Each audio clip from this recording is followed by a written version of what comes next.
20h, 21h. Jacques Pradel sur RTL. L'heure du crime. Et bonsoir à toutes et à tous. C'est une nouvelle édition de l'Heure du crime, une émission qui a été préparée comme chaque soir, bien sûr, par Justine Vignot avec Émilien Vinet. C'est Marc Bisset qui est à la réalisation technique de cette émission, consacrée donc un grand retour sur l'enquête, sur le drame Élodie Kulik. On l'a rappelé tout à l'heure, dans la nuit du 10 ou 11 janvier 2002, cette jeune femme est victime d'une agression, bien sûr, d'un accident volontaire provoqué par des agresseurs qui vont ensuite la violer et abandonner son corps près d'une piste d'aviation. On reviendra sur les circonstances de ce drame tout à l'heure ensemble. Et puis il y a ces deux rebondissements que j'évoquais tout de suite après le flash de Quentin Vinet. Et ce soir, nous allons parler de cette affaire pour une simple raison, c'est que on l'a appris il y a quelques jours, la chambre d'instruction de la cour d'appel d'Amiens a officiellement renvoyé devant les assises monsieur Willy Bardon, donc l'homme dont la voix a été reconnue parmi celles des agresseurs d'Élodie Kulik sur l'enregistrement de cet appel au service de secours. Bien entendu, Willy Bardon est présumé innocent jusqu'à l'issue de ce procès qui devrait donc se tenir devant la cour d'assises entre le 20 novembre et le 6 décembre 2019. Pour Jackie Kulik, le père d'Élodie, c'est bien sûr le bout du chemin. Ça fait des années et des années que cet homme se bat pour obtenir la vérité. Nous l'aurons en ligne dans quelques secondes. Et puis, il faut dire que, bien entendu, les services d'enquête, la section de recherche d'Amiens qui a dirigé cette enquête, ils ne peuvent pas s'exprimer puisqu'il va y avoir ce procès. Et le général François Daoust a accepté notre invitation. Bonsoir, mon général. Bonsoir, Jacques. Vous êtes l'ancien commandant du pôle judiciaire de la gendarmerie nationale et on va profiter simplement de votre expérience ce soir pour revenir sur les deux grands rebondissements dans cette affaire. Évidemment, d'abord ce qu'on appelle, alors vous appelez ça l'ADN de parentèle, je crois, non ? L'ADN de parentèle, tout à fait. Ce qu'on appelait nous l'ADN intrafamilial, enfin bon. Oui. Bref, c'est l'idée qu'on peut sur certaines parties d'un ADN, en le mettant dans le FNAEG, le comparer avec un certain nombre d'autres empreintes génétiques. C'est tout à fait ça. En fait, l'ADN de parentèle, c'est le capitaine Pham Ooi, qui était enquêteur à l'époque et chef de groupe à la section de recherche d'Amiens, et qui avait été précédemment expert en biologie, qui a dit, mais attendez, un ADN est constitué à la fois pour moitié par la mère et pour moitié par le père.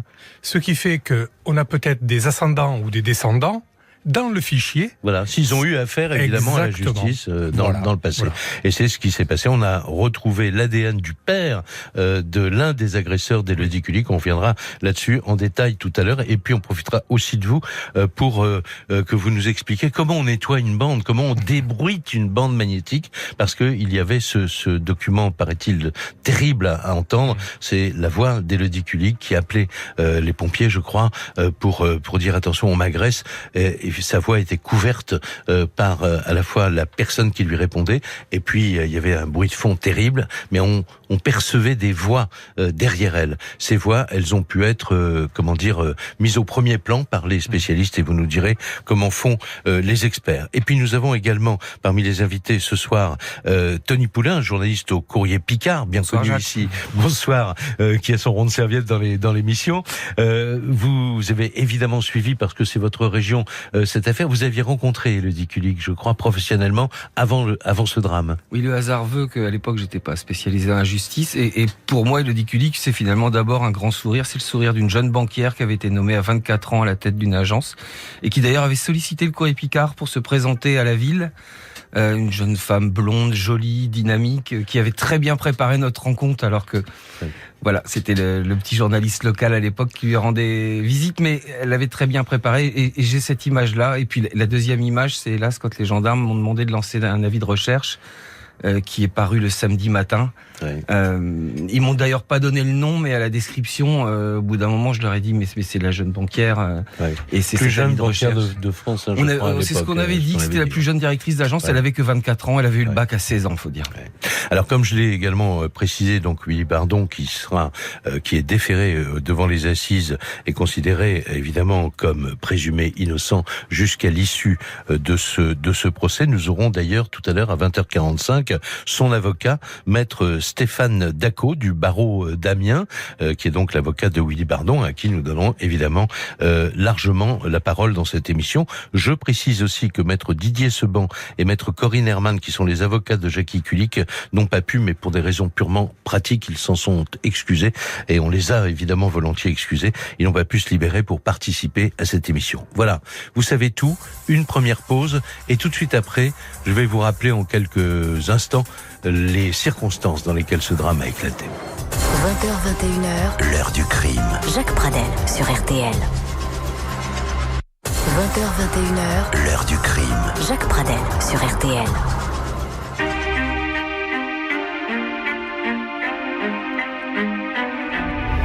Nous sommes dans la nuit du 10 au 11 janvier 2002. Il est 0h21. À cet instant précis, les pompiers de Péronne reçoivent un appel sur le 18. La conversation, comme le veut l'usage, est enregistrée. C'est une jeune femme qui parle, ou plutôt qui hurle. Elle est terrorisée, ses propos sont confus, elle évoque un accident de la route. Au bout de 26 secondes, la communication est coupée. Il n'y aura pas de deuxième appel. 2 jours plus tard, le corps d'Élodie Kulik est retrouvé dénudé et partiellement brûlé sur un chemin de terre près de Tertry. Tertry, c'est un petit village de la Somme. Elle a été violée. Élodie Kulik avait 24 ans. L'autopsie révélera qu'elle a été étranglée avant d'être violée.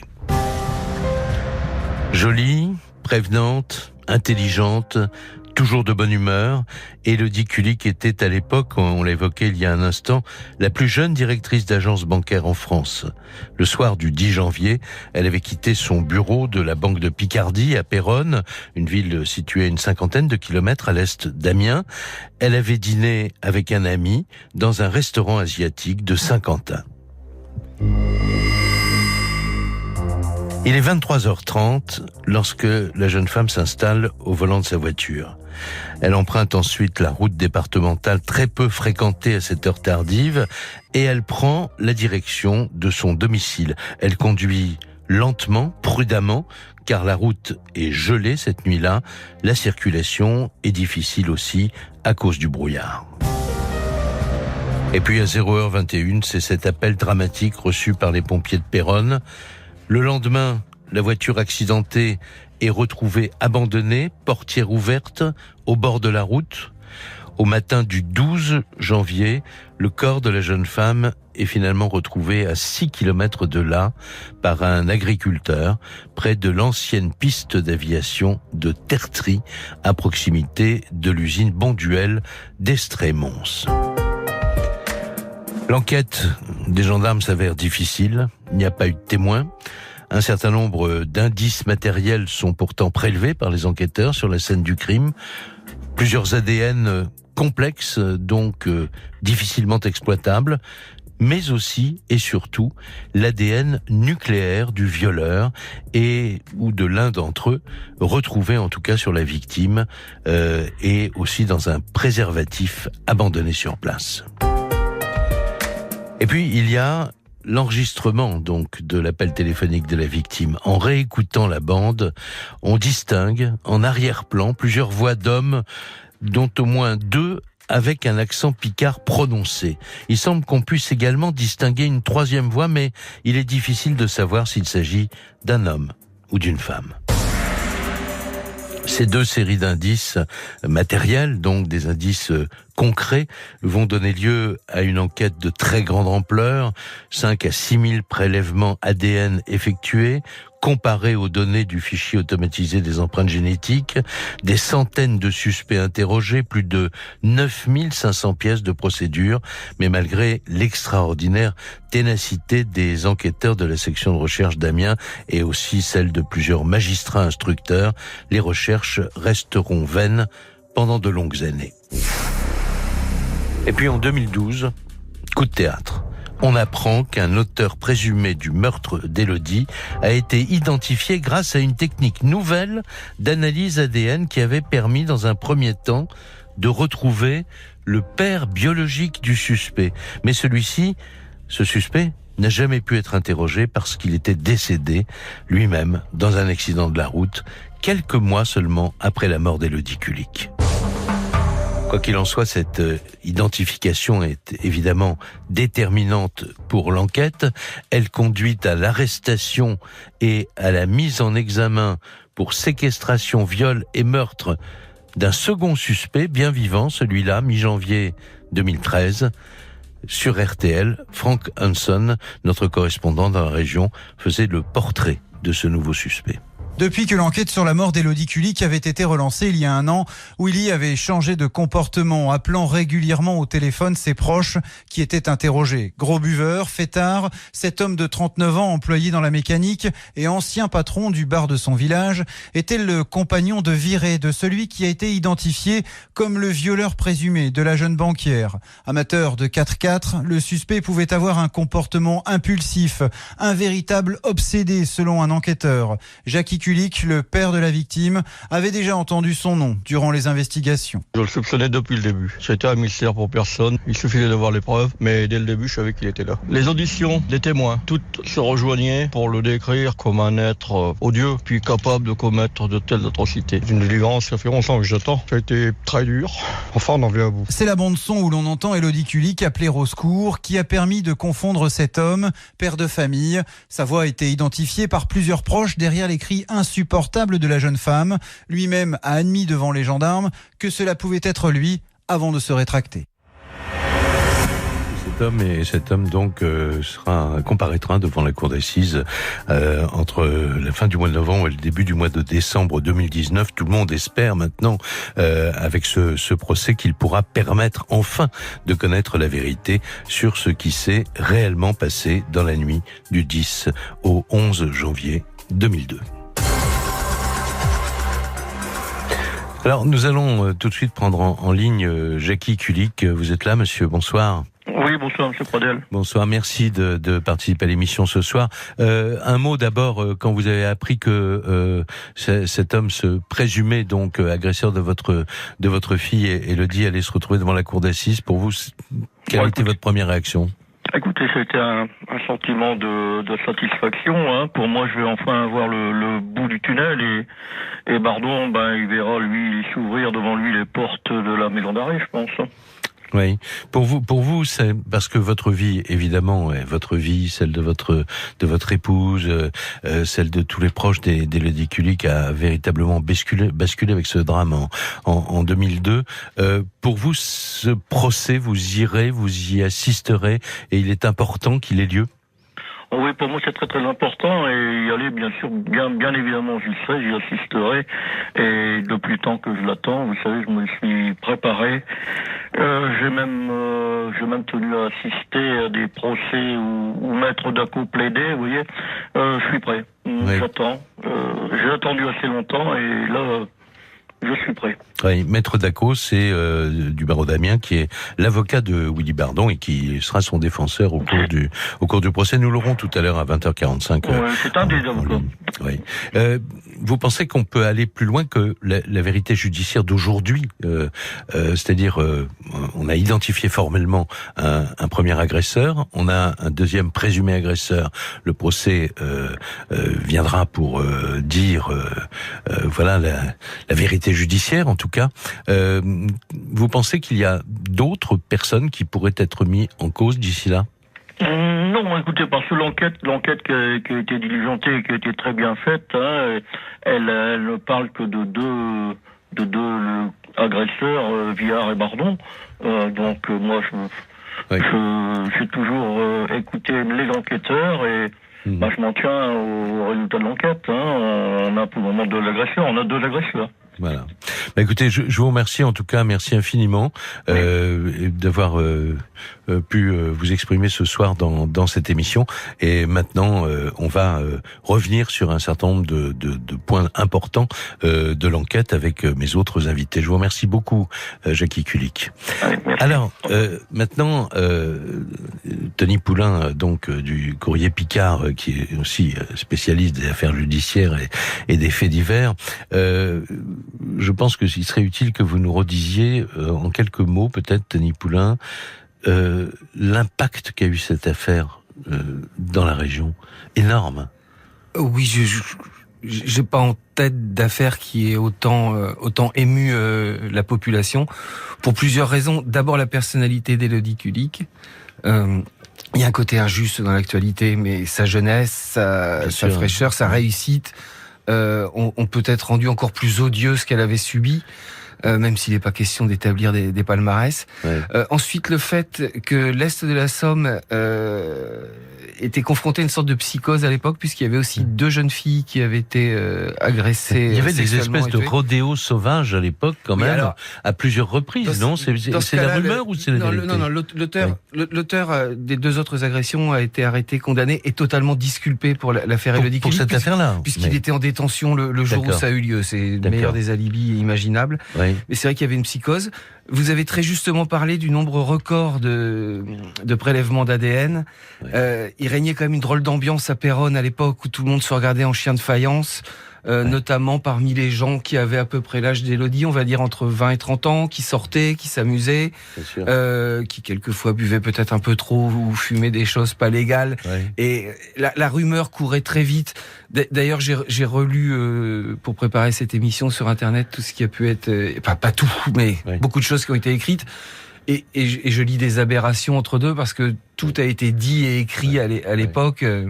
Et un dernier mot en tant que journaliste, les 2 rebondissements énormes qui ont marqué cette affaire, comment vous qui êtes un habitué des affaires criminelles, vous les avez reçus? Il y a eu de la surprise, surtout le premier rebondissement, cet ADN dont on va parler dans un instant. De Parentel, oui, parce que les gendarmes travaillent discrètement. On va pas tous les jours voir la cellule Élodie pour savoir où on en est. On faisait au moins une fois par an le point sur l'enquête parce que Jackie Kulik, le papa d'Élodie, est très présent, et puis parce qu'il y avait il y a une messe anniversaire tous les ans à Monchy-Lagache, le village où la famille Kulik a vécu. On faisait un point, mais il est vrai qu'on ne l'a pas vu venir et que ça a été un coup de tonnerre. Après, on avait compris qu'avec cette première découverte, cet auteur présumé décédé, là on se doutait que les gendarmes allaient faire de l'enquête autour de cette personne. Voilà, que peut-être il y aurait d'autres. On a été moins surpris par le deuxième rebondissement que par le premier. C'est vrai que ça faisait 10 ans et on commençait à penser que cette affaire resterait classée sans jamais, suite. Oui. Alors, on va faire une pause tout de suite, et puis ensuite, avec le général Daoust, on va revenir sur ces 2 rebondissements principaux. Donc, dans un premier temps, évidemment, l'ADN de Parentel, et dans un deuxième temps, exemple à l'appui, et je remercie ici à ce micro les experts de l'IRCGN et en particulier le colonel Marescal qui nous a fourni un document que nous allons entendre dans quelques instants. Vous allez pouvoir comprendre comment techniquement on arrive à nettoyer, à débruiter, comme disent les spécialistes, une bande pour écouter ce qui intéresse principalement les enquêteurs. À tout de suite. 20h, 21h, l'heure du crime. Jacques Pradel sur RTL. L'heure du crime. Jacques Pradel. Jusqu'à 21h sur RTL.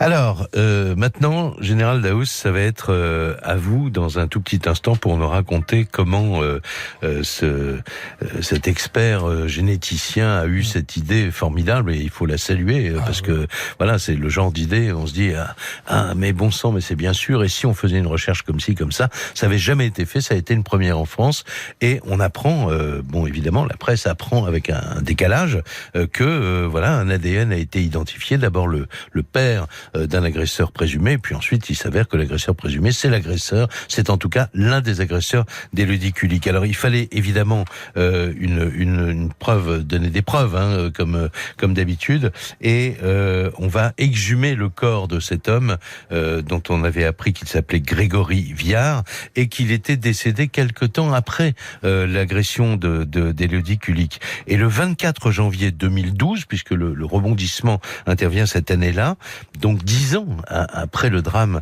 vécu par Élodie Kulik, le 24 janvier 2012, le cimetière de Montescourt-Liserolles dans l'Aisne est sous haute surveillance. Le corps de Grégory Viard est exhumé pour confirmer, comme je le disais, donc le résultat des analyses ADN qui avaient permis son identification. Écoutez les explications que donnait sur RTL ce jour-là Georges Brognier. Pour les enquêteurs, il s'agit là d'une formalité, une étape indispensable mais attendue avec sérénité car aucune place n'a été laissée au hasard. Les tests ADN qui vont être effectués dans les prochaines heures sur le corps de celui qui fait aujourd'hui figure de suspect numéro 1 n'ont en théorie aucune chance d'être contredits par la science. Magistrats comme gendarmes veulent surtout fermer cette porte et mettre fin aux doutes et aux rumeurs sur l'efficacité de leur travail.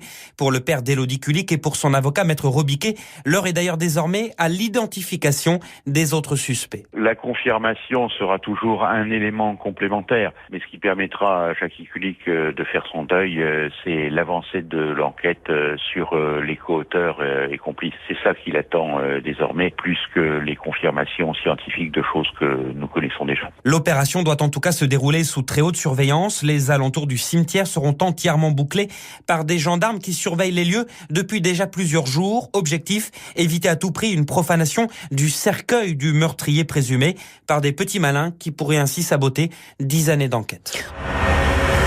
Alors évidemment, là on a une preuve vraiment très très matérielle, incontestable, Gérald Daoust. Oui, tout à fait. Et il faut savoir, vous parliez tout à l'heure de la discrétion de l'enquête et l'avancée. L'idée était partie, comme je le dis, à l'époque il était capitaine, maintenant il est lieutenant-colonel, Pham Oy, qui était un ancien expert de l'IRCGN. Qui est venu d'ailleurs comme invité dans l'heure du crime à plusieurs reprises. Tout à fait, et qui a fini son temps d'ailleurs de patron du département biologie de l'IRCGN et qui était chef de groupe à la section de recherche d'Amiens et qui a dit mais il y a une possibilité, moi j'étais expert, je sais ce que l'on peut trouver, et sachant qu'à partir du moment où notre ADN est fait 50% par la mère, 50% par le père, pour peu que des descendants ou des ascendants soient eux déjà condamnés et dans le FNEG, on devrait retrouver des parties d'ADN qui correspondent. Exactement, exactement. Alors c'est compliqué, c'est facile à dire et ça doit être très compliqué à faire parce que il faut bâtir un logiciel spécial ou comment en fait les logiciels existent déjà, mais c'est toutes les données statistiques pour savoir quels sont les allèles qui statistiquement vont pouvoir permettre de dire oui, là nous sommes face réellement à la moitié d'un ADN qui correspond à une parentèle directe. Voilà. Et il y a eu un autre problème, mine de rien. Le problème n'a pas été scientifique. Le problème a été juridique. C'était la première fois qu'on faisait ça en France d'ailleurs. Oui. Est-ce qu'on pouvait aller consulter le FNAEG et extraire du FNAEG une trace qui pouvait apporter une réponse alors qu'elle ne correspondait pas à celle d'un suspect? Bien sûr. Voilà. Et là, juridiquement, ça a été des mois d'études avec la justice, avec tout le monde. Et il y a un petit article à l'époque qui existait, qui est dans le code de procédure pénale, qui disait que le FNAEG était fait pour rechercher et trouver toute personne ou autre à partir de l'ADN, sans précision. Et à partir de ce moment-là... C'était possible, il y avait une fenêtre juridique, on va dire. Voilà. Depuis 2016, c'est inscrit dans la loi, ce qui fait que maintenant, il n'y a plus de débat possible. Et à votre connaissance, Général Daoust, est-ce que ce même type de recherche a servi dans d'autres affaires criminelles? Oui. Depuis très régulièrement. Et on travaille même sur du collatéral. Alors qu'avant, c'était en ligne directe. Collatéral, ça veut dire les cousins, frères, les sœurs, les cousins. D'accord. C'est-à-dire que la puissance... Alors qu'à l'époque de Grégory Viard, on cherchait le père ou la mère de quelqu'un dont on avait l'ADN. Ou les enfants. Voilà, d'accord, ou les enfants. Là, on peut élargir le champ. D'accord. Alors, c'est très clair, finalement, même si c'est très compliqué, au fond. Deuxième point fort de cette enquête, et quand même, tout à l'heure, Tony Poulain disait, on a été plus surpris par le premier rebondissement que par le deuxième, mais le deuxième, vous allez comprendre quand même l'extraordinaire travail qui a été réalisé. Alors évidemment, il est hors de question de diffuser sur RTL ce soir un extrait de l'enregistrement où on entend la voix d'Élodie Kulig, même si ça n'était pas interdit juridiquement parce que il va y avoir le procès, je crois qu'on ne l'aurait pas fait tout simplement parce qu'on n'a pas envie de diffuser des documents qui transportent avec eux une telle douleur. Mais nous avons voulu trouver un exemple, vous donner à entendre un exemple. Comment peut-on faire quand on est expert, et notamment à l'IRCGN, les experts de la gendarmerie nationale, pour nettoyer une bande, pour la débriter. Et je voudrais donc remercier le colonel Franck Marescal, qui est lui chef, alors c'est un peu compliqué, mais chef de l'Observatoire central des systèmes de transport intelligents. C'est un département de l'IRCGN. Alors maintenant, il est directeur de l'IRCGN. Il faut le savoir. Il a évolué. Bon, voilà. Mais enfin, moi, vous savez, nous, on prend des... Tout à fait. les CV qui circulent sur Internet. Bon, mais on l'a eu au téléphone et on le remercie parce qu'il a accepté de nous faire entendre cette bande qu'on appelle entre nous une bande démo. C'est une démonstration de ce qu'on peut faire. Alors, ça va se passer en deux temps. Vous allez d'abord écouter un document. Il fait mal aux oreilles. Écoutez bien. C'est un braquage qui a eu lieu il y a très longtemps. L'affaire a été évidemment jugée et donc il n'y a aucun obstacle juridique à la diffuser ce soir. Dans ce braquage, ce sont des voyous qui braquent une banque et qui s'adressent aux employés, mais en même temps, il y a une alarme qui se déclenche et là, il est vraiment difficile d'y retrouver ses petits.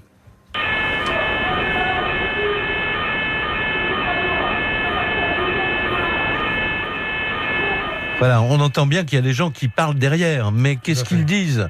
Alors, une fois que, non pas par un coup de baguette magique, mais après beaucoup de travail technique, on a nettoyé, débruité la bande, on va écouter le résultat, mais vous allez d'abord réentendre l'inaudible, et puis tout de suite après, prêtez bien l'oreille, vous allez entendre ce qui se disait derrière cette alarme qui a disparu.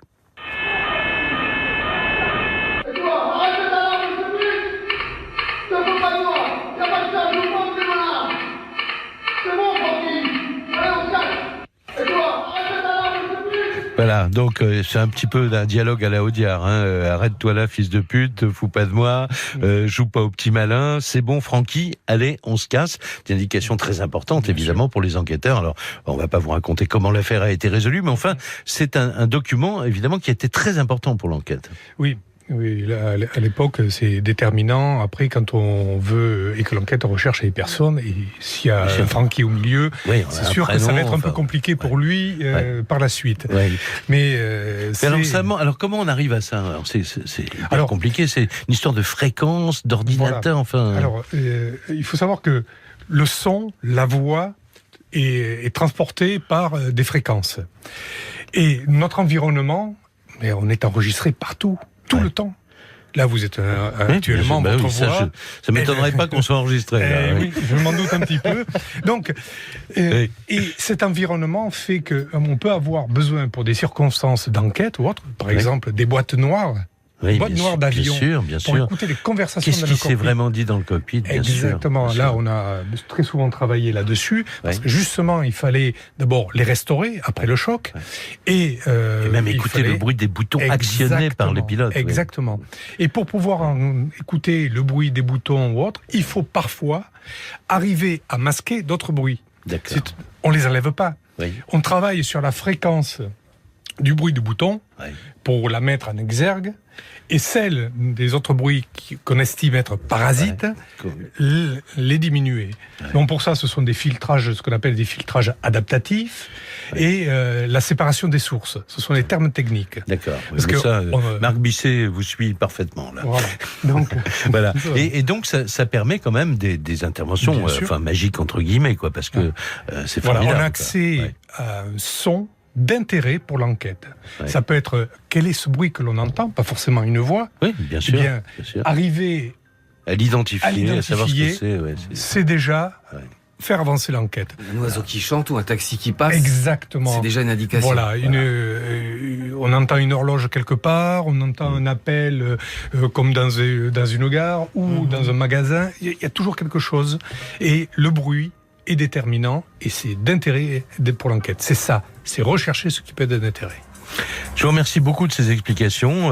Voilà, on a compris comment la technique permet quelquefois des avancées vraiment spectaculaires qui permettent ensuite alors la mise en... Après, c'est la justice qui intervient. Et puis, voilà, tout à l'heure, on parlera d'ailleurs avec maître Stéphane Dacot de ce procès qui se profile pour son client qui a donc été identifié, dont la voix a été identifiée, donc à la suite d'un nettoyage comparable. Dans un tout petit instant, on retrouve Tony Poulain qui est là également, journaliste au Courrier Picard, et on revoit ensemble comment cette enquête s'est déroulée parce que elle a duré de très très longues années et il n'y a pas eu que 2 rebondissements. L'heure du crime sur RTL. Retour de l'heure du crime, Jacques Pradel sur RTL. Alors, Tony Poulain, maintenant, on va revenir, parce que c'est vrai que ça a duré des années. Il y a eu un certain nombre de pistes qui se sont révélées, alors, fausses. Non, c'était pas les bonnes pistes à suivre. Vous avez bien entendu rendu compte au fil de l'enquête de toutes ces avancées, et quitte après à dire, non, c'était pas ça. Oui, je crois que le grand enseignement qu'on peut tirer des 10 premières années d'enquête dans l'affaire Kulik, c'est que quand une affaire n'est pas résolue, on a toujours tendance à se dire c'est que l'enquête a été mal menée. Or, il faut être très humble, quelquefois, même en faisant tout ce qu'on doit et tout ce qu'on peut faire, en le faisant bien, en n'étant pas négligent, il faut accepter que quelquefois on trouve pas la vérité ou qu'on la trouve pas tout de suite. Et en effet, s'il n'y avait pas eu ce coup de génie d'un enquêteur au bout de 10 ans, on serait peut-être pas là ce soir parce que elle resterait non élucidée cette enquête. Et pour autant, on n'aurait pas le droit de pointer du doigt la responsabilité des enquêteurs. Ils ont tout fait, ils ont fait des prélèvements ADN dans tous les sens. À chaque fois qu'un tueur en série était mis en cause quelque part en France, on vérifiait s'il n'était pas passé par Péronne à ce moment-là. Bien sûr. On a cru à un moment trouver une solution, c'était Lecomte qui finalement avait... Alors, Jean-Paul Lecomte, on peut s'arrêter 2 secondes là-dessus, parce que Jean-Paul Lecomte, c'est un homme qui a été condamné pour meurtre. Les circonstances je crois que sa victime s'appelait Patricia Leclerc, et elle avait subi en fait une agression où on a vu à l'époque des points de convergence avec celle de... Je ne sais pas si vous en souvenez, non vous vous en souvenez, C'était vous, une jeune Tony fille Poulain plus jeune qu'Élodie, elle avait été agressée et tuée dans un petit chemin plus près d'Albert que de Péronne, mais enfin on est à 20 km, oui. Oui, il y avait des similitudes. Ouais. Et puis il y avait aussi des gens qui témoignaient en disant je parlais de ces rodéos sur la route, on n'a jamais su si c'était des légendes urbaines ou des réalités. Cette affaire a été tellement médiatisée qu'on n'est pas à l'abri aussi que des témoins reconstruisent quelque chose, parfois même de bonne foi d'ailleurs. C'est toute la difficulté du travail des enquêteurs quand l'évidence saute pas aux yeux dans les premiers jours. Après, on part en effet dans tous les sens, et ce qui est terrible dans leur travail, c'est que ça part en tous les sens, mais eux, ils doivent vérifier tous les sens. Et le vérifier à chaque fois comme si c'était la bonne.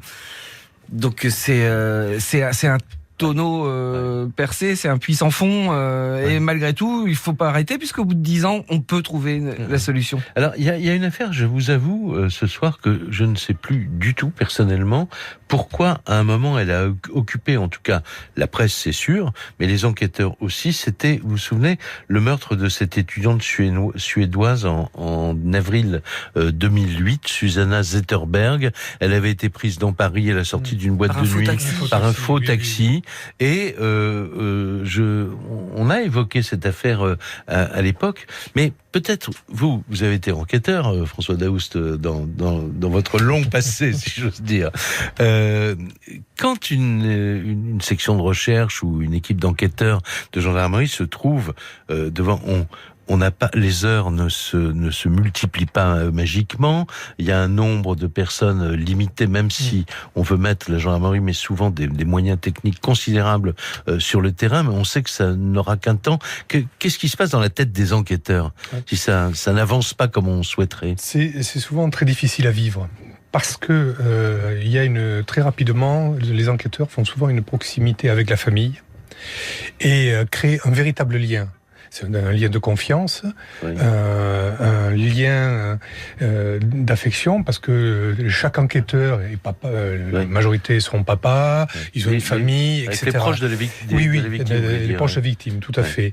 Et le fait qu'une enquête, on voit bien, n'arrive pas à déboucher, pas parce que le travail n'a pas été fait, c'est que la petite ficelle qui permettra de dévider toute la pelote n'est pas là.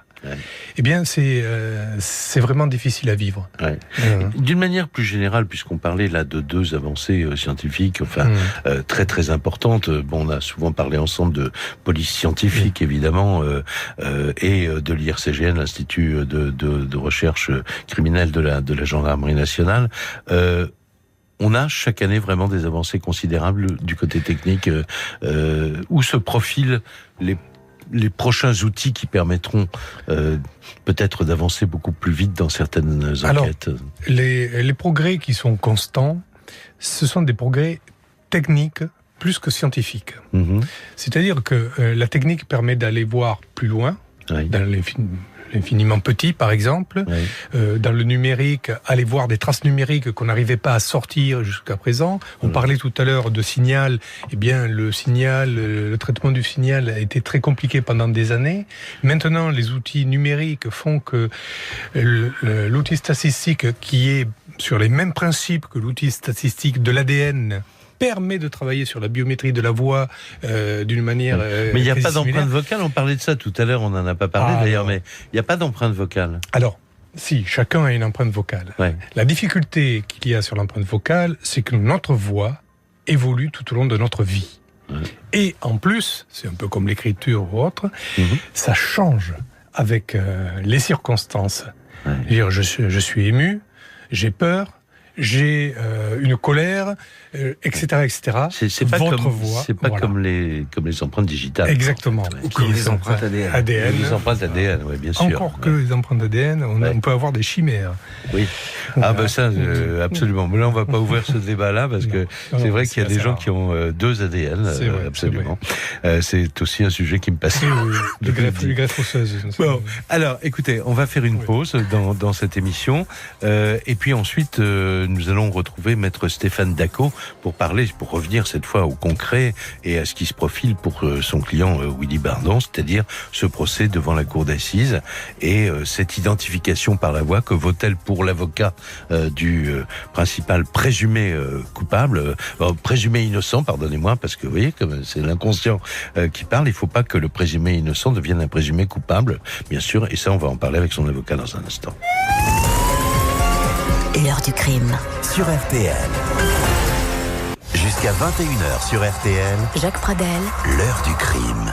Dans un tout petit instant, on rejoint Maître Stéphane Dacot du barreau d'Amiens, qui est l'avocat de Willy Bardon et qui va nous parler de son éclairage personnel sur cette enquête et sur la mise en cause de son client. Évidemment, Tony Poulain, pour le Courrier Picard, vous suivrez cette affaire, ce procès, donc qui est prévu fin novembre. Fin novembre, pendant presque 3 semaines, avec toutes les équipes du Courrier Picard, on sera évidemment présent. C'est un procès qui est très attendu, j'ai pas besoin de vous le dire. Qui va se tenir dans la salle habituelle. Il y a déjà des noms qui circulent pour la présidence et pour. Va se tenir où le procès là ? À Amiens, devant la cour d'assises de la Somme. Oui. Ça va être très préparé, très suivi, bien sûr. Oui, très préparé, parce que j'imagine que les magistrats qui vont travailler là-dessus vont y passer une partie de leur été. Oui. Il faut préciser que l'accusé Willy Bardon va comparaître libre, Oui. puisque depuis le mois d'avril 2014, la Chambre de l'instruction lui a accordé une remise en liberté. Oui. Il va comparaître donc libre.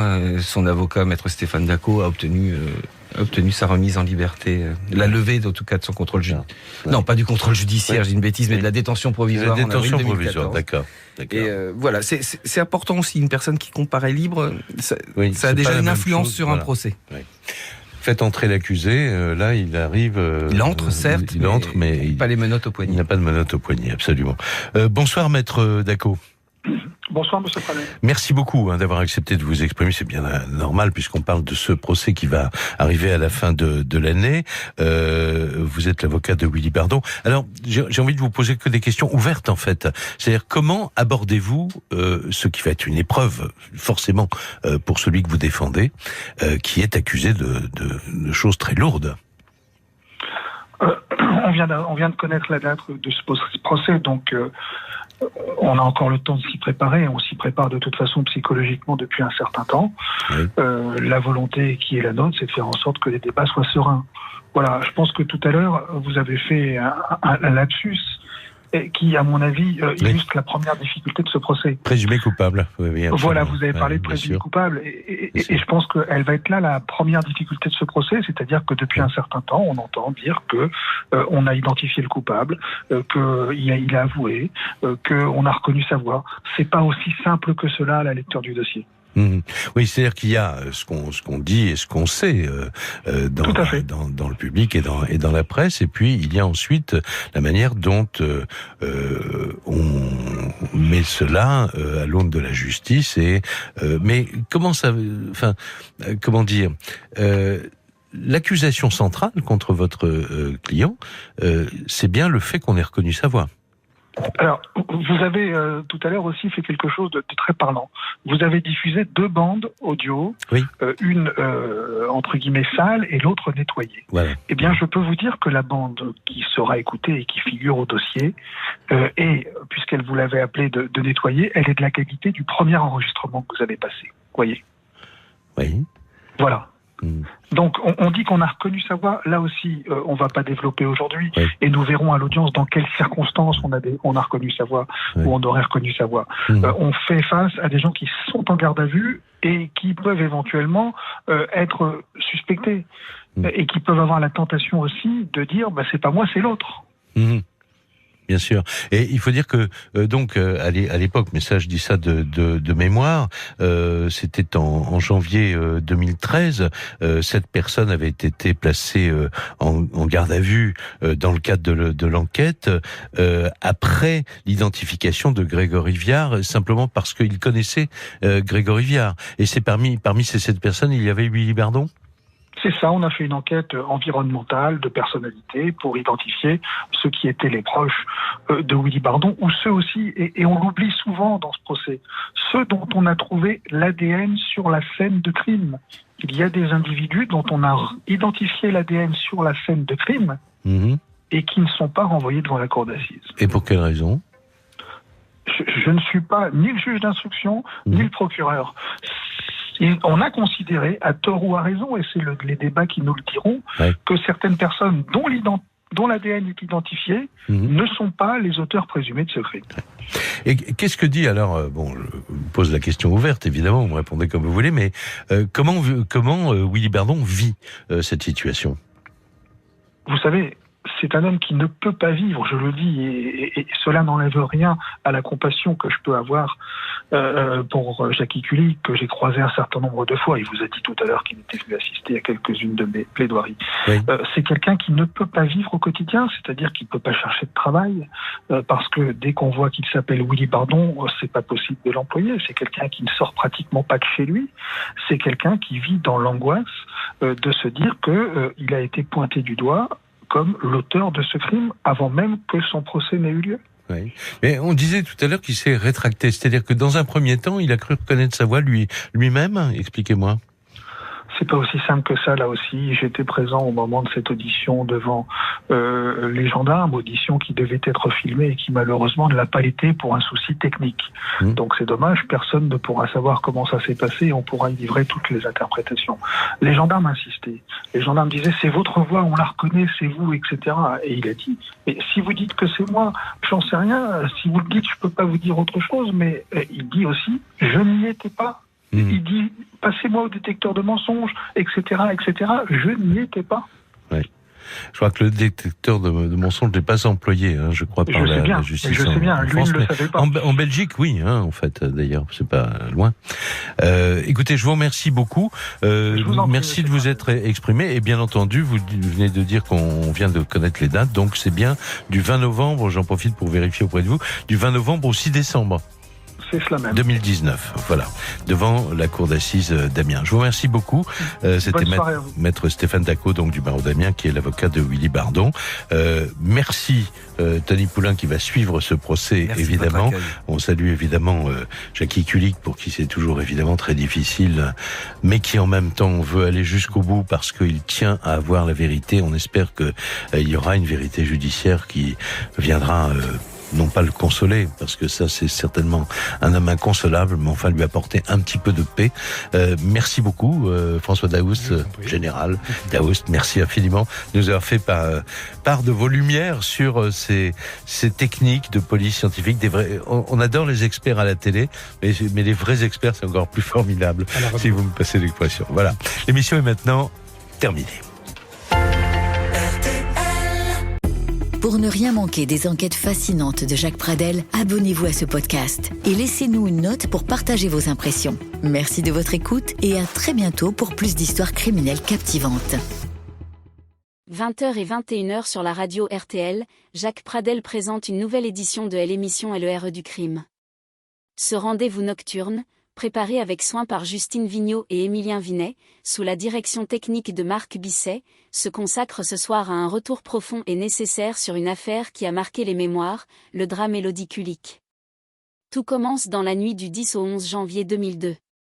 Cette jeune femme, pleine de vie, est victime d'une agression et une violence inouïe, un accident provoqué délibérément par des agresseurs qui vont ensuite la violer et abandonner son corps sans vie près d'une ancienne piste d'aviation. L'actualité récente justifie ce retour sur les faits, car la chambre des instructions de la cour des appels des Amiens a officiellement renvoyé devant les assises M. Willy Bardon.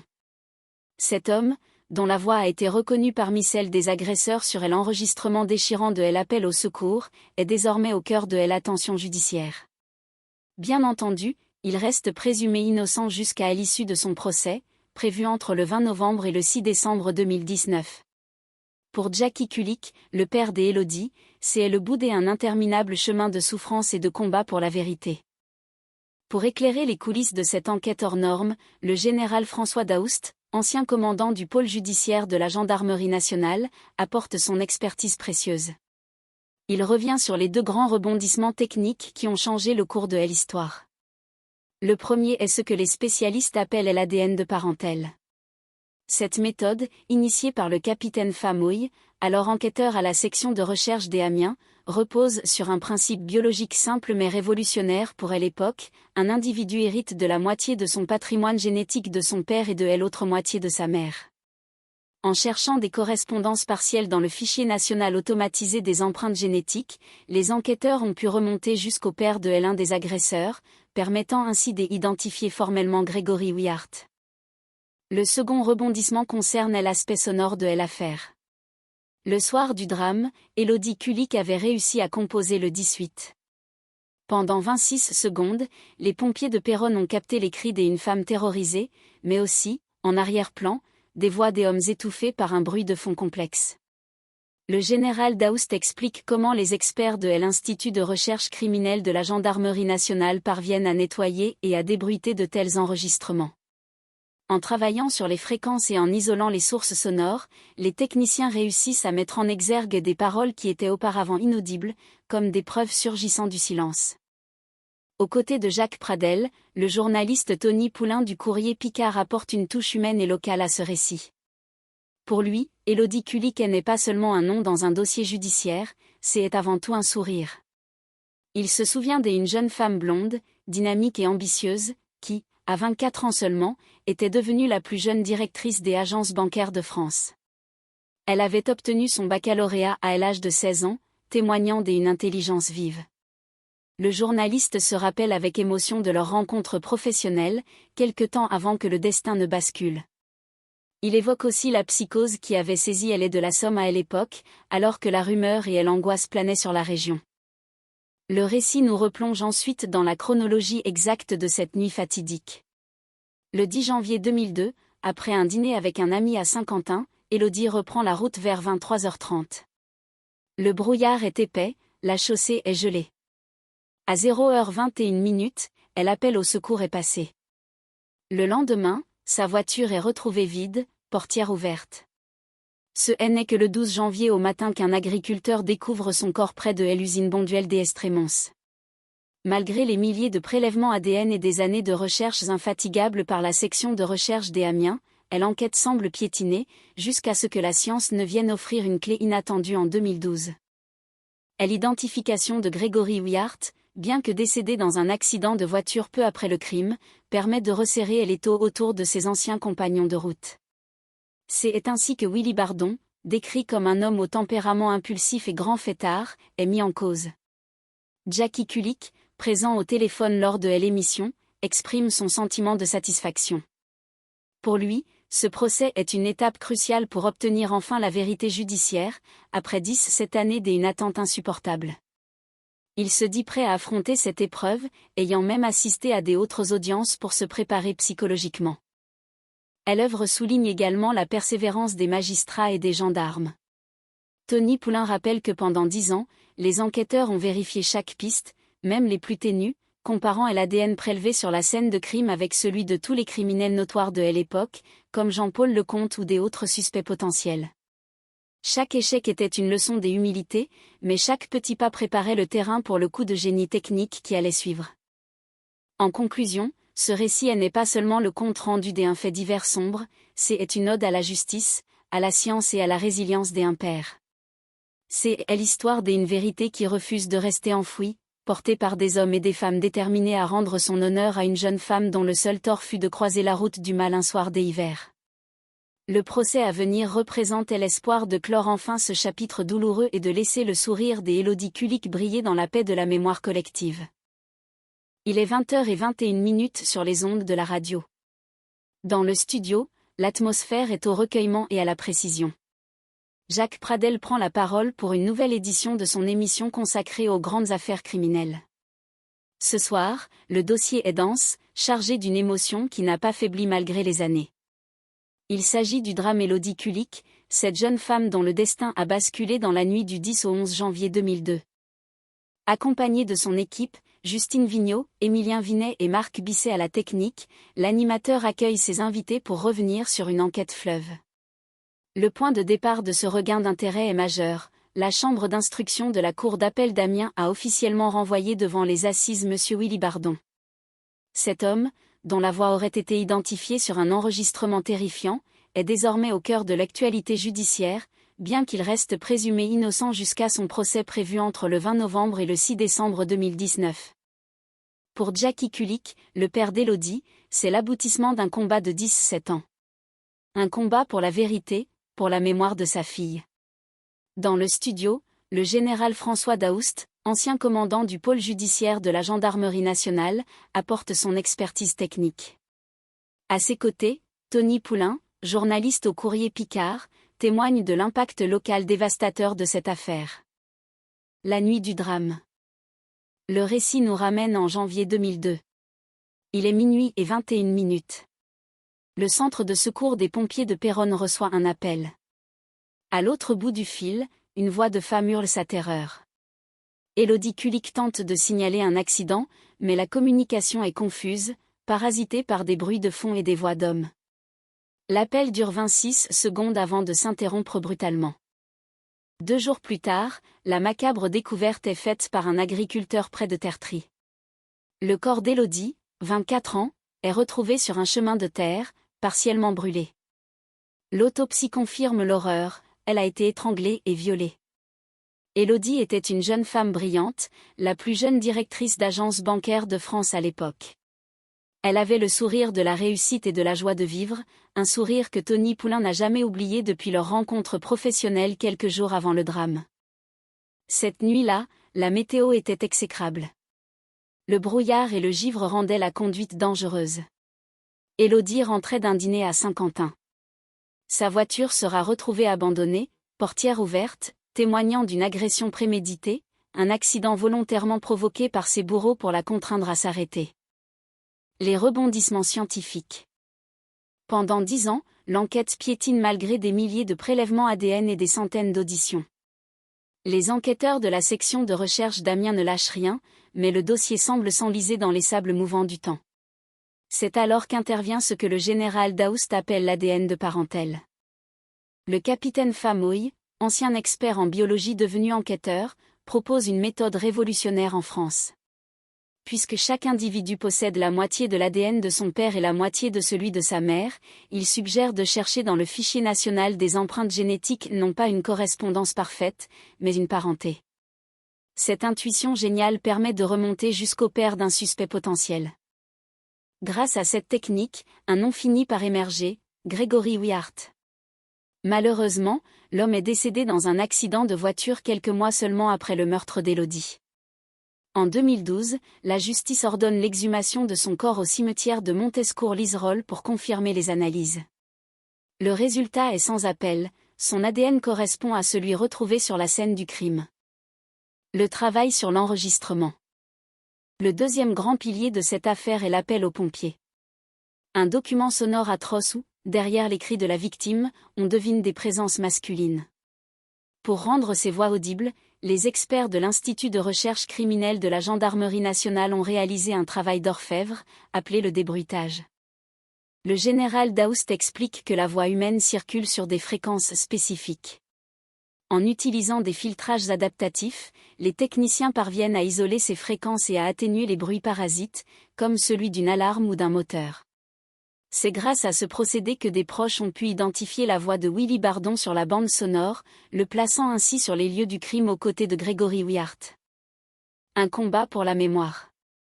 Au téléphone, Jackie Kulik exprime son soulagement. Pour lui, ce procès est la porte de sortie d'un long tunnel de souffrance. Il a assisté à d'autres audiences pour se préparer psychologiquement à affronter celui qu'il considère comme l'un des bourreaux de sa fille. Malgré la douleur, il garde une confiance absolue dans le travail des gendarmes qui, selon lui, ont identifié les deux seuls coupables. L'affaire a profondément marqué la Picardie. Tony Poulain rappelle la psychose qui régnait à l'époque, les rumeurs qui circulaient dans les villages de la Somme et ce sentiment d'insécurité permanent. L'arrestation de Willy Bardon en janvier 2013 a apporté un début de réponse à une population qui n'avait jamais oublié la jeune banquière au visage d'ange. Ce soir-là, sur RTL, l'émission rend hommage à la ténacité des enquêteurs et à la résilience d'un père. Entre les explications techniques sur les allèles et les souvenirs émus du journaliste local, se dessine le portrait d'une justice qui, bien que lente, finit par utiliser les outils les plus modernes de la science pour que la vérité éclate enfin. L'ère du crime se referme sur une lueur d'espoir, celle de voir enfin le chapitre judiciaire de cette tragédie se clore, 17 ans après cette nuit glaciale de janvier 2002. 20h, 21h, Jacques Pradel sur RTL présente l'ère du crime. Bonsoir à toutes et à tous, c'est une nouvelle édition de l'ère du crime, une émission qui a été préparée comme chaque soir par Justine Vignot avec Émilien Vinet, sous la réalisation technique de Marc Bisset. Ce soir, notre récit se consacre à un grand retour sur l'enquête et sur le drame Élodie Cully, survenu dans la nuit du 10 au 11 janvier 2002. Cette jeune femme fut victime d'une agression et d'un accident volontaire provoqué par des agresseurs qui ont ensuite abandonné son corps près d'une piste d'aviation. Nous reviendrons sur les circonstances de ce drame ensemble, car il y a deux rebondissements majeurs. La chambre d'instruction de la cour d'appel d'Amiens a officiellement renvoyé devant les assises M. Willy Bardon, l'homme dont la voix a été reconnue parmi celles des agresseurs sur l'enregistrement de l'appel au secours. Willy Bardon reste présumé innocent jusqu'à l'issue de ce procès prévu entre le 20 novembre et le 6 décembre 2019. Pour Jackie Cully, le père d'Élodie, c'est le bout du chemin après des années de combat pour la vérité. Nous accueillons le général François Daoust, ancien commandant du pôle judiciaire de la gendarmerie nationale. Mon général, nous profitons de votre expérience pour évoquer l'ADN de parentèle. C'est l'idée que sur certaines parties d'un ADN, en le consultant dans le fichier national automatisé des empreintes génétiques, on peut le comparer avec d'autres empreintes.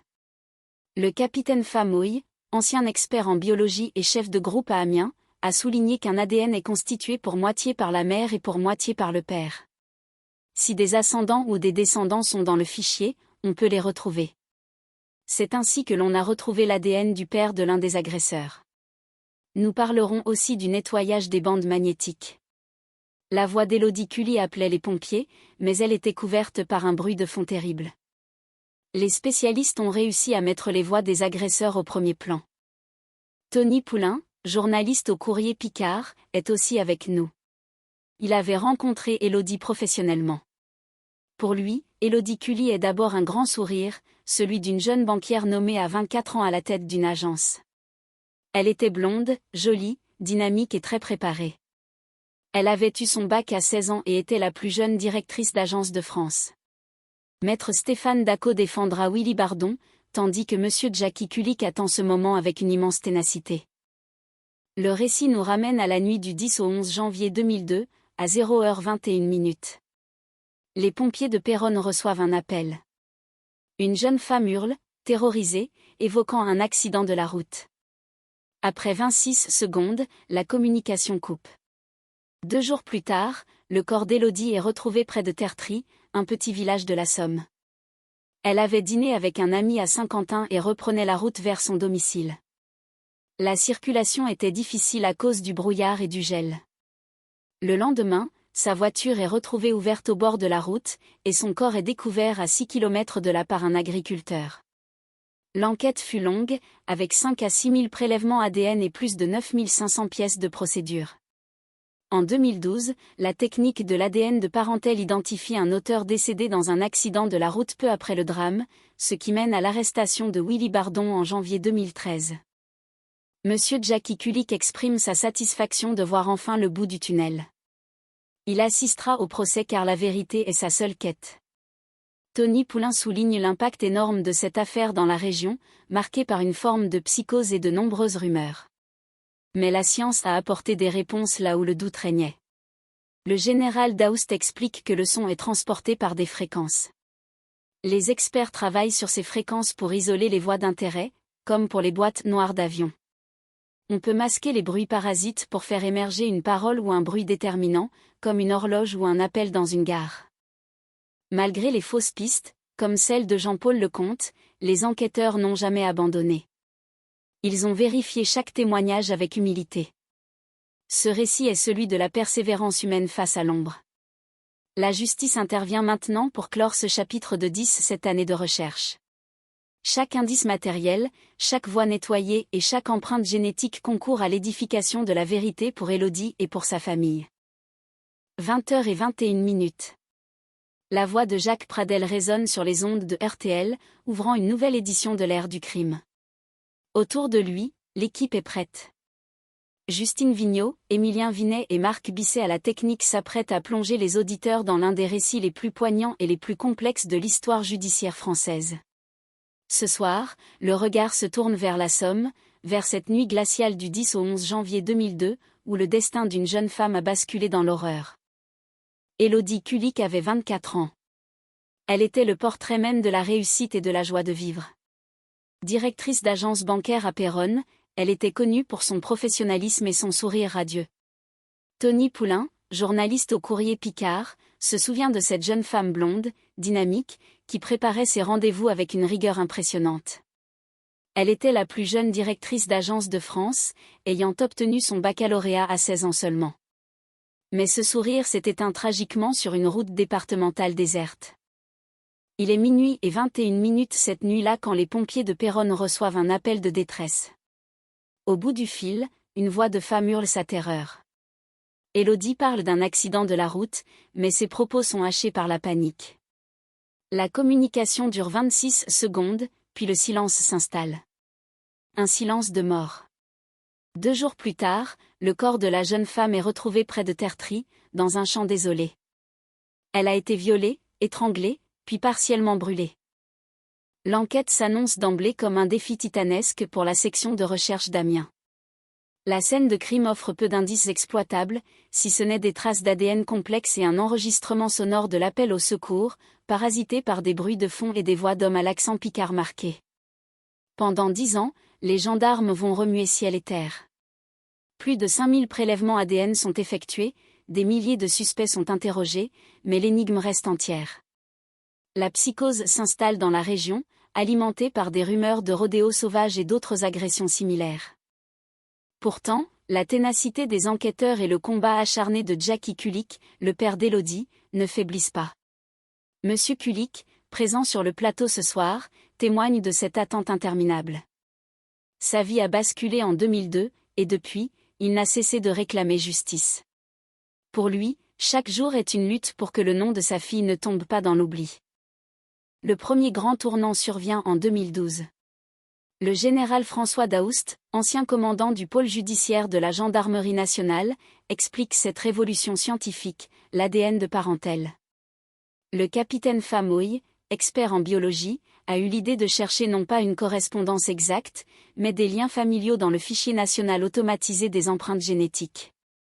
Puisque chaque individu hérite de la moitié de l'ADN de ses parents, il était possible de retrouver un suspect grâce à un proche déjà connu des services de justice. Cette intuition géniale mène les enquêteurs vers un nom, Grégory Wiart. Malheureusement, l'homme est décédé dans un accident de voiture quelques mois seulement après le meurtre d'Élodie. Pour valider cette piste, il faut exhumer son corps en janvier 2012, au cimetière de Montescourt-Liserolles, sous une surveillance étroite pour éviter toute profanation. Les analyses confirment sans l'ombre d'un doute qu'il était l'un des agresseurs. Mais l'enquête ne s'arrête pas là. Les voix sur l'enregistrement suggèrent la présence d'au moins un autre individu.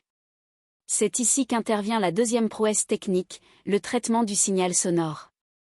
Les experts de l'Institut de recherche criminelle de la Gendarmerie nationale parviennent à nettoyer la bande, à isoler les fréquences et à faire ressortir les voix d'arrière-plan.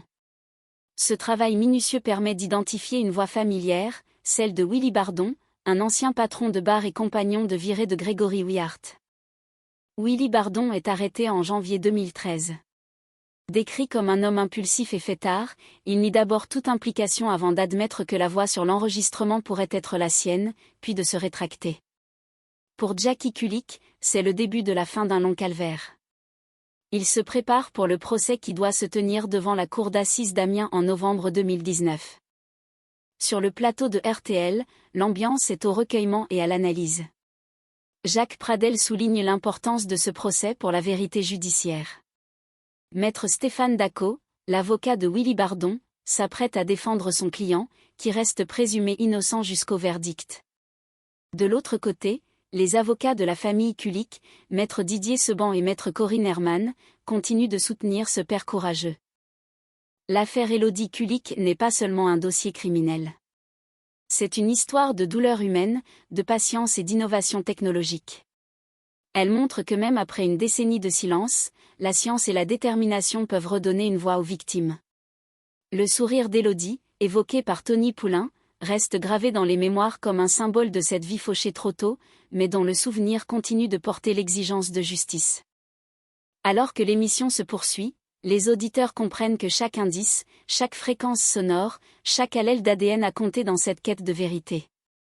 La route a été longue, semée de fausses pistes et de doutes, mais le bout du tunnel semble enfin proche pour ceux qui ont tant souffert. La justice, dans sa forme la plus pure, s'apprête à faire son œuvre, guidée par les lumières de la science et le courage d'un père qui n'a jamais abandonné. 20h21. La voix de Jacques Pradel résonne sur les ondes de RTL, ouvrant une nouvelle édition de l'ère du crime. Autour de lui, l'équipe est prête. Justine Vignot, Émilien Vinet et Marc Bisset à la technique s'apprêtent à plonger les auditeurs dans l'un des récits les plus poignants et les plus complexes de l'histoire judiciaire française. Ce soir, le regard se tourne vers la Somme, vers cette nuit glaciale du 10 au 11 janvier 2002, où le destin d'une jeune femme a basculé dans l'horreur. Élodie Kulik avait 24 ans.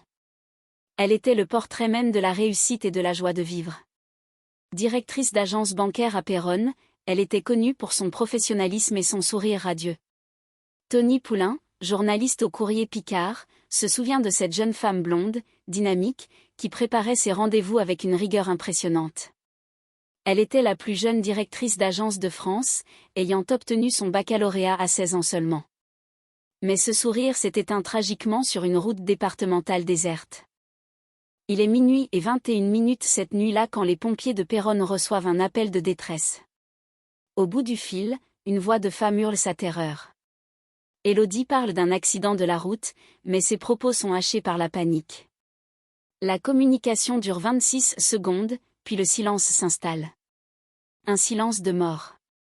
2 jours plus tard, le corps de la jeune femme est retrouvé près de Tertry, dans un champ désolé. Elle a été violée, étranglée, puis partiellement brûlée. L'enquête s'annonce d'emblée comme un défi titanesque pour la section de recherche d'Amiens. La scène de crime offre peu d'indices exploitables, si ce n'est des traces d'ADN complexes et un enregistrement sonore de l'appel au secours, parasité par des bruits de fond et des voix d'hommes à l'accent picard marqué. Pendant 10 ans, les gendarmes vont remuer ciel et terre. Plus de 5000 prélèvements ADN sont effectués, des milliers de suspects sont interrogés, mais l'énigme reste entière. La psychose s'installe dans la région, alimentée par des rumeurs de rodéos sauvages et d'autres agressions similaires. Pourtant, la ténacité des enquêteurs et le combat acharné de Jackie Kulik, le père d'Élodie, ne faiblissent pas. Monsieur Kulik, présent sur le plateau ce soir, témoigne de cette attente interminable. Sa vie a basculé en 2002, et depuis, il n'a cessé de réclamer justice. Pour lui, chaque jour est une lutte pour que le nom de sa fille ne tombe pas dans l'oubli. Le premier grand tournant survient en 2012. Le général François Daoust, ancien commandant du pôle judiciaire de la Gendarmerie nationale, explique cette révolution scientifique, l'ADN de parentèle. Le capitaine Famouille, expert en biologie, a eu l'idée de chercher non pas une correspondance exacte, mais des liens familiaux dans le fichier national automatisé des empreintes génétiques. Puisque chaque individu hérite de la moitié de l'ADN de ses parents, il était possible de retrouver un suspect grâce à un proche déjà connu des services de justice. Cette intuition géniale mène les enquêteurs vers un nom, Grégory Wiart. Malheureusement, l'homme est décédé dans un accident de voiture quelques mois seulement après le meurtre d'Élodie. Pour valider cette piste, il faut exhumer son corps en janvier 2012, au cimetière de Montescourt-Liserolles, sous une surveillance étroite pour éviter toute profanation. Les analyses confirment sans l'ombre d'un doute qu'il était l'un des agresseurs. Mais l'enquête ne s'arrête pas là. Les voix sur l'enregistrement suggèrent la présence d'au moins un autre individu. C'est ici qu'intervient la deuxième prouesse technique, le traitement du signal sonore. Les experts de l'Institut de recherche criminelle de la Gendarmerie nationale parviennent à nettoyer la bande, à isoler les fréquences et à faire ressortir les voix d'arrière-plan. Ce travail minutieux permet d'identifier une voix familière, celle de Willy Bardon, un ancien patron de bar et compagnon de virée de Grégory Wiart. Willy Bardon est arrêté en janvier 2013. Décrit comme un homme impulsif et fêtard, il nie d'abord toute implication avant d'admettre que la voix sur l'enregistrement pourrait être la sienne, puis de se rétracter. Pour Jackie Kulik, c'est le début de la fin d'un long calvaire. Il se prépare pour le procès qui doit se tenir devant la cour d'assises d'Amiens en novembre 2019. Sur le plateau de RTL, l'ambiance est au recueillement et à l'analyse. Jacques Pradel souligne l'importance de ce procès pour la vérité judiciaire. Maître Stéphane Dacot, l'avocat de Willy Bardon, s'apprête à défendre son client, qui reste présumé innocent jusqu'au verdict. De l'autre côté, les avocats de la famille Kulik, maître Didier Seban et maître Corinne Herman, continuent de soutenir ce père courageux. L'affaire Élodie Kulik n'est pas seulement un dossier criminel. C'est une histoire de douleur humaine, de patience et d'innovation technologique. Elle montre que même après une décennie de silence, la science et la détermination peuvent redonner une voix aux victimes. Le sourire d'Élodie, évoqué par Tony Poulain, reste gravé dans les mémoires comme un symbole de cette vie fauchée trop tôt, mais dont le souvenir continue de porter l'exigence de justice. Alors que l'émission se poursuit, les auditeurs comprennent que chaque indice, chaque fréquence sonore, chaque allèle d'ADN a compté dans cette quête de vérité. La route a été longue, semée de fausses pistes et de doutes, mais le bout du tunnel semble enfin proche pour ceux qui ont tant souffert. La justice, dans sa forme la plus pure, s'apprête à faire son œuvre, guidé par les lumières de la science et le courage d'un père qui n'a jamais abandonné. 1h21 sur les ondes de la radio RTEL et nous plongeons ensemble dans une nouvelle édition de l'heure du crime. Ce soir nous ouvrons une page marquante de l'histoire judiciaire avec un retour profond sur l'enquête consacrée au drame des Élodie Kulik. Cette affaire qui a débuté dans la nuit du 10 au 11 janvier 2002 nous transporte au cœur d'une quête de vérité qui dure depuis des années. Imaginez cette jeune femme pleine de vie victime d'un accident volontairement provoqué par des agresseurs avant de subir l'innommable près d'une ancienne piste d'aviation. Nous sommes ici pour parler de l'espoir et de la persévérance car la chambre des instructions de la Cour des appels d'Amiens a officiellement renvoyé devant les assises M. Willy Bardon. Cet homme dont la voix a été reconnue sur l'enregistrement de l'appel au secours est aujourd'hui au centre de l'attention bien qu'il reste présumé innocent jusqu'au verdict du procès prévu entre le 20 novembre et le 6 décembre 2019. Pour Jackie Kulik, le père des Élodie, c'est le bout d'un très long chemin de patience et de courage. Cet homme exemplaire se bat pour la mémoire de sa fille et nous l'aurons en ligne dans quelques instants pour partager son sentiment de satisfaction. Nous accueillons également le général François Daoust, ancien commandant du pôle judiciaire de la Gendarmerie nationale. Mon général, merci d'être avec nous pour nous éclairer sur les prouesses de la science. Vous nous parlez de ce que les experts appellent l'ADN de parentèle. C'est une méthode révolutionnaire qui repose sur un principe simple mais génial. Chaque individu possède un ADN constitué pour moitié par la mère et pour moitié par le père. En cherchant des correspondances partielles dans le fichier national automatisé des empreintes génétiques, on peut retrouver des ascendants ou des descendants. C'est précisément grâce à cette technique initiée par le capitaine Famouy qu'on a identifié l'ADN du père de l'un des agresseurs, ouvrant ainsi une porte que l'on croyait fermée à jamais. Mais la science ne s'arrête pas là.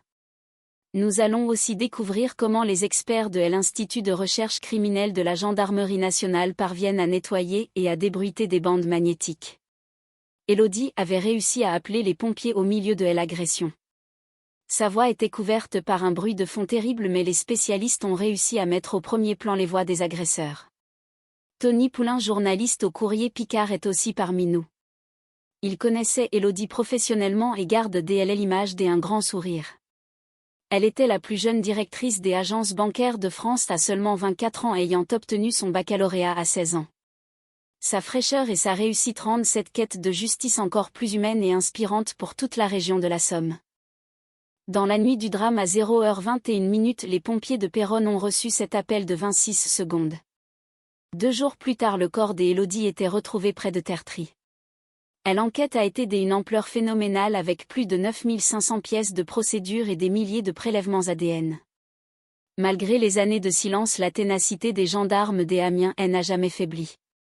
En 2012, un coup de théâtre a eu lieu à l'identification de Grégory Viard grâce à l'ADN de son père. Bien que Viard soit décédé peu après les faits, cette découverte a permis de remonter jusqu'à Willy Bardon, son compagnon de virée de l'époque. Willy Bardon est décrit comme un homme qui a changé de comportement dès que l'enquête a été relancée, témoignant de l'importance de ne jamais abandonner les recherches. Jackie Kulik nous confie au téléphone qu'il ressent un grand soulagement. Il s'est préparé mentalement, assistant même à des autres procès pour comprendre le fonctionnement de la justice. Il fait confiance aux enquêteurs et s'en tient aux résultats qui désignent 2 agresseurs. Cette affaire a créé une véritable émotion populaire et une solidarité exemplaire. À Péronne, tout le monde se souvient de la personnalité lumineuse des Élodie. Les experts comme le colonel Franck Marescal nous montrent que même derrière un vacarme inaudible, la vérité finit par parler. En isolant les fréquences de la voix humaine et en diminuant les bruits parasites comme on le fait pour les boîtes noires des avions, les techniciens redonnent une voix aux victimes. C'est un travail d'intérêt public qui transforme le bruit en preuve et l'incertitude en espoir. Au fil de ces 10 années, de nombreuses pistes ont été explorées. On a parfois pensé à des autres coupables comme Jean-Paul Lecomte, mais la rigueur scientifique a toujours permis de disculper les innocents. L'humble travail des gendarmes consiste à vérifier chaque hypothèse, même les plus complexes.